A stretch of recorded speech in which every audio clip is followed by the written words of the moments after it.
Hello everyone, good evening. Today we will study ecological pyramids or pyramids of ecosystem. Okay, so what are ecological pyramids? Ecological pyramid is a graphical representation of an ecological parameters or number of individuals supported in a given ecosystem at successive trophic levels. ठीक है, graphical representation है जितने भी हमारे parameters present हैं different different trophic levels में ecosystem में, उसको हम क्या बोलते हैं? पिरामिड्स. अब ये जो पैरामीटर्स हमने बात किया इकोलॉजिकल पैरामीटर्स, तो ये कौन कौन से पैरामीटर्स हैं? नंबर है, बायोमास है और क्या है? एनर्जी है. ठीक है. These pyramids were given by Charles Elton in the year 1927. That's why they are also known as Eltonian pyramids. Important है. ठीक है. क्या बोलते हैं इनको? एल्टोनियन पिरामिड्स. होता क्या है इसमें? फूड एनर्जी जो है वो पास होती है वन ट्रॉफिक लेवल से दूसरे ट्रॉफिक लेवल में. ठीक है. जिसमें क्या हो रहा है, जैसे ही ट्रांसफ़र हो रही है एक ट्रॉफिक लेवल से दूसरे ट्रॉफिक लेवल में, तो बहुत सारा अमाउंट एनर्जी का जो है वो हीट की फॉर्म में लॉस हो जाता है. कुछ ही जो है वो फर्दर नेक्स्ट ट्रॉफिक लेवल के लिए अवेलेबल रहता है. ठीक है. तो अब हमारे जो पिरामिड्स हैं वो 3 टाइप्स के हैं: number, biomass, energy. One by one इनको पढ़ते हैं. First is pyramid of number. Pyramid of number क्या है? जब हम नंबर ऑफ इंडिविजुअल्स को रिप्रेजेंट करेंगे graphically in a different trophic levels in a food chain, उसको हम क्या बोलते हैं? Pyramids of number. Pyramids of number जो है वो हमेशा अपराइट रहता है. ग्रासलैंड और जो हमारा एक्वाटिक इकोसिस्टम है उसके केस में डायग्रामेटिकली भी देख लेते हैं इसको. ठीक है. ग्रासलैंड इकोसिस्टम और जो हमारा एक्वाटिक इकोसिस्टम है उस केस में हमारा पिरामिड कैसा रहता है? अपराइट रहता है. क्यों अपराइट रहता है? इस पिरामिड में क्या है, जैसे जैसे हम आगे ऊपर की तरफ को मूव कर रहे हैं, ठीक है, तो जो ऑर्गेनिज्म का साइज है, जैसे हमने देखा ग्रास है, ग्रास का जो नंबर है वो ज़्यादा होता है as compare to grass. Rabbit का नंबर क्या हो जाता है? थोड़ा कम होता है. रैबिट के ऊपर जो उसको खाने वाली फॉक्स है उसका नंबर कंपैरेटिवली और कम है. लॉइन का नंबर जो है वो सबसे ज़्यादा इनमें से कम है. तो इसलिए ऐसा पिरामिड जो है इसको क्या बोलते हैं? Upright pyramid. ठीक है. लार्ज नंबर ऑफ ग्रासेस या ग्रीन प्लांट्स जो है सपोर्ट करते हैं small number of organisms like your rabbit, है ना. उसके बाद आ गया हमारा फॉक्स, उसके बाद लॉइन. तो ये हमारा क्या हो गया? Upright pyramid in case of grassland. और सेम हमारा सिस्टम जो है ना, पानी वाला जो इकोसिस्टम है उसमें भी कैसा रहेगा? अपराइट रहेगा. फाइटोप्लैंक्टन्स है, फाइटोप्लैंक्टन्स का नंबर ज़्यादा है, उसके ऊपर उनको कंज्यूम करने वाले जूप्लैंक्टन का नंबर कंपैरेटिवली कम है. स्मॉल फिशेस का और कम है, लार्ज फिशेस का और ज़्यादा कम है. इसलिए ऐसा पिरामिड कैसा हुआ? ये upright pyramid. But in case of tree ecosystem, या फिर हम इसको कई बार बोल देते हैं पैरासिटिक फूड चेन के केस में भी क्या होता है? पिरामिड ऑफ नंबर हमेशा इन्वर्टेड रहता है. अब इन्वर्टेड क्यों है? यहाँ पे एक सिंगल ट्री है. सिंगल ट्री जो है उसके ऊपर बहुत सारे बर्ड्स जो हैं वो प्रेजेंट हैं. ठीक है. सो single tree supports a large number of your fruit eating birds which in turn provide nutrients to several parasites your like your bugs हो गए, lice हो गए, है ना. तो ट्री एक है, मतलब ट्री का नंबर जो है अगर एक भी हम कंसीडर करें, फॉर एग्जांपल एक ट्री है, एक ट्री के ऊपर हम देखते हैं कितने सारे बर्ड्स आते हैं, है ना. तो बर्ड्स का number as compare to tree ज़्यादा हो गया. अब उन बर्ड्स के ऊपर पैरासाइट्स, बग्स, लाइस जो है उसका नंबर भी इंक्रीज करेगा. हर बर्ड के ऊपर different different parasites different number में प्रेजेंट होंगे, तो पैरासाइट्स का नंबर बढ़ गया. इसलिए ऐसा पिरामिड क्यों कैसा हो जाता है? हमारा इन्वर्टेड पिरामिड. इसमें जो ऊपर वाला पोर्शन है वो नीचे आ गया. क्यों नीचे आ गया? क्योंकि अब उसका नंबर क्या हो गया? कम हो गया. उसके बाद बर्ड्स का नंबर बढ़ा, देन पैरासाइट्स. इसलिए ये क्या है? हमारा इन्वर्टेड पिरामिड है. ठीक है.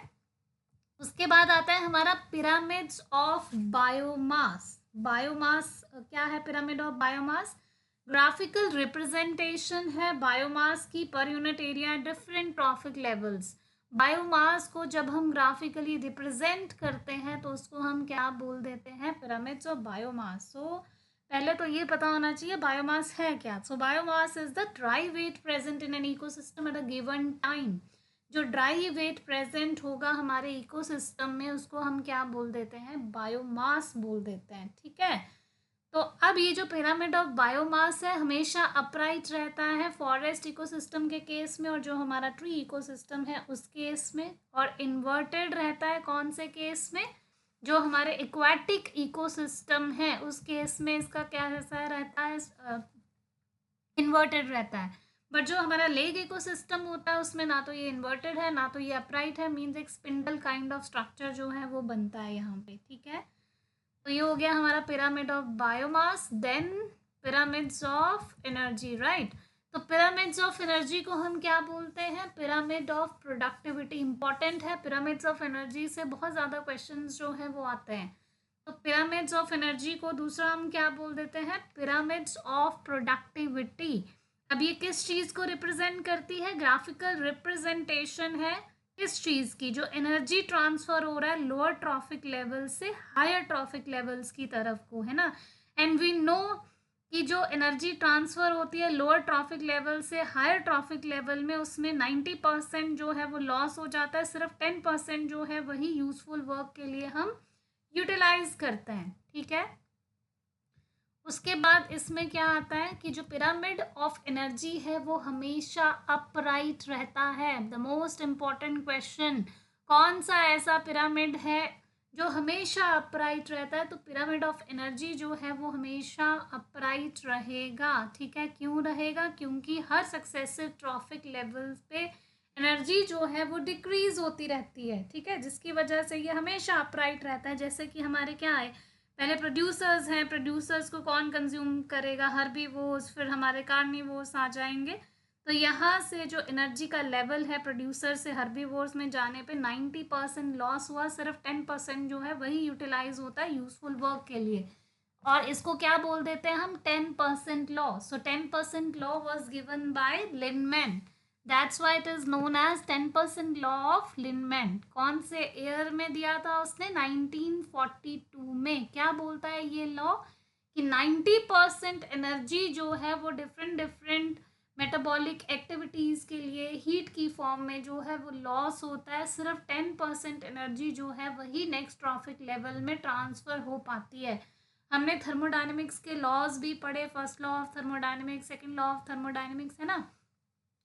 तो जहाँ पे हमने ऐसा कॉन्सेप्ट पढ़ा, रैंडमनेस आ रही है, ठीक है, जहाँ से एनर्जी का लॉस हो रहा है, वो हमने किस में पढ़ा, सेकंड लॉ ऑफ थर्मोडायनेमिक्स में पढ़ा है। फर्स्ट लॉ क्या बोलता है, energy can neither be created nor be destroyed but it can be transform from one form of energy to another form. तो ये है फर्स्ट लॉ ऑफ थर्मोडायनेमिक्स, ठीक है।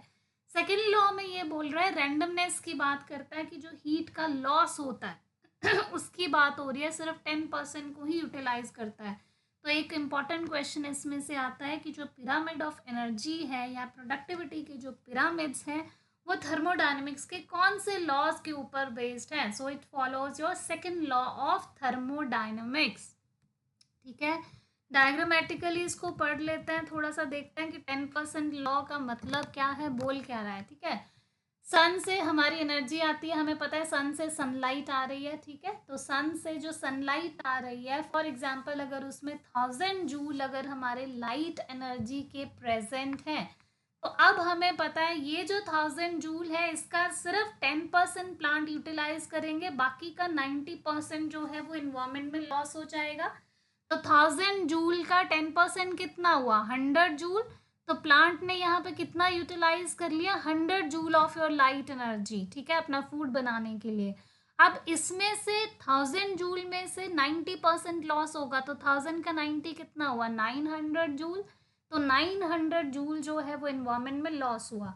अब ये जो 100 जूल है अगेन इसका 10% यूटिलाइज होगा और 90% क्या होगा, लॉस हो जाएगा। तो 100 का 10% कितना हुआ, 10 जूल।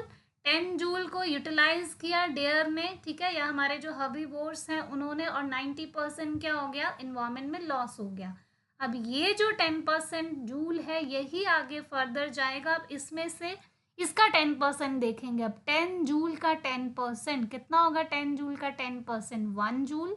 1 जूल को यूटिलाइज करेगा लॉइन आपका या कार्निवोर्स, और 90% 10 जूल का लॉस हो जाएगा इन्वायरमेंट में। तो 90% कितना हुआ उसका, 9 जूल। ठीक है, तो 10% जो है सिर्फ वही नेक्स्ट ट्रॉफिक लेवल पे कैरी फॉरवर्ड हो रहा है, बाकी का जितना भी 90% है वो हमारे इन्वायरमेंट में क्या हो रहा है, लॉस हो रहा है। So this is your 10% law of energy. It was given by Lindeman in the year 1942।